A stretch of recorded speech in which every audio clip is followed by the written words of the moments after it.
সকল ভক্তবৃন্দকে আমার শ্রদ্ধা ও নমস্কার জানিয়ে আমি শ্রী রামকৃষ্ণ কথামৃত থেকে কিছু অংশ পাঠ করছি।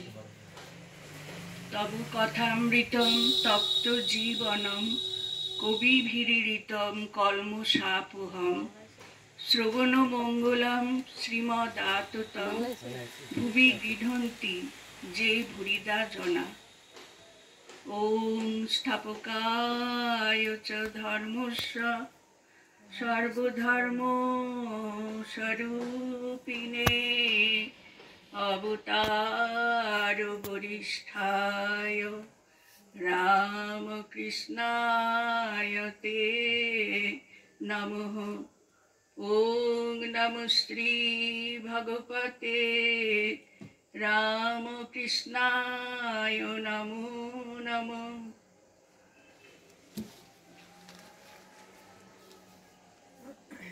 এর আগের দিন আমাদের ৩০ পরিচ্ছদের একটুখানি অংশ বাকি ছিল, সেটা পাঠ করে আমি ৩১ অংশ পরিচ্ছেদ পাঠ করব। শ্যামের নাগাল পেলেম নাগো সই, আমি কি সুখে আর ঘরে রই। শ্যাম যদি মোর হতো মাথার চুল, যতন করে বাঁধতুম বেনি সই দিয়ে বকুল ফুল। শ্যাম যদি মোর কঙ্কন হতো, বাহু মাঝে সতত রহিত, কঙ্কন নাড়া দিয়ে চলে যেতুম সই বাহু নাড়া দিয়ে। শ্যাম কঙ্কন হাতে দিয়ে চলে যেতুম সই রাজপথে। ৩১ পরিচ্ছেদ। শ্রী রামকৃষ্ণ সর্বধর্ম সমন্বয়ে বলরামের পিতার সঙ্গে কথা।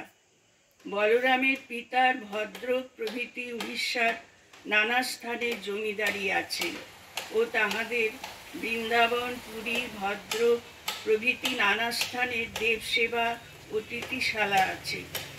তিনি শেষ জীবনে শ্রী বৃন্দাবনে শ্যামসুন্দরের কুঞ্জে তাহার সেবা লইয়া থাকিতেন। বলরামের পিতা মহাশয় পুরাতন বৈষ্ণব। অনেক বৈষ্ণব ভক্তেরা শাক্ত, শৈব ও বেদান্তবাদীদের সঙ্গে সহানুভূতি করেন না, কেহ কেহ তাহাদের বিদ্বেষ করেন। শ্রী রামকৃষ্ণ কিন্তু এরূপ সংকীর্ণ মত ভালোবাসেন না। তিনি বলেন যে ব্যাকুলতা থাকিলে সব পথ সব মত দিয়া ঈশ্বরকে পাওয়া যায়।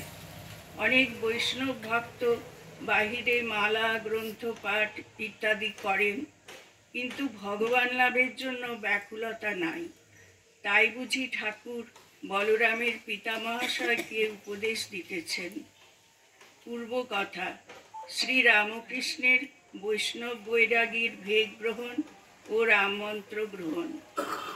শ্রী রামকৃষ্ণ মাস্টারের প্রতি। ভাবলাম কেন একঘেয়ে হব, আমিও বৃন্দাবনে বৈষ্ণব বৈরাগীর ভেগ লয়েছিলাম।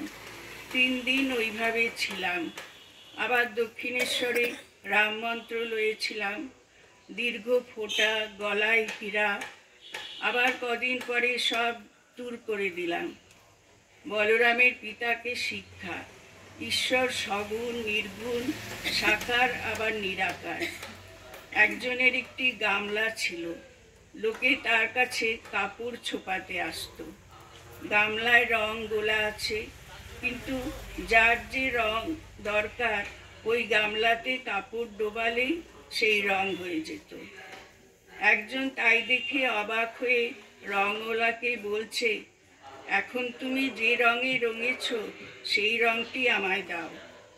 ঠাকুর কি বলিতেছেন, সকল ধর্মের লোকই তার কাছে আসিবে ও চৈতন্য লাভ করিবে। শ্রী রামকৃষ্ণ আবার বলিতেছেন, একটি গাছের ওপর একটি বহুরূপী ছিল। একজন লোক দেখে গেল সবুজ, দ্বিতীয় ব্যক্তি দেখল কালো, তৃতীয় ব্যক্তি হলদে। এইরূপ অনেক লোক ভিন্ন ভিন্ন রং দেখে গেল।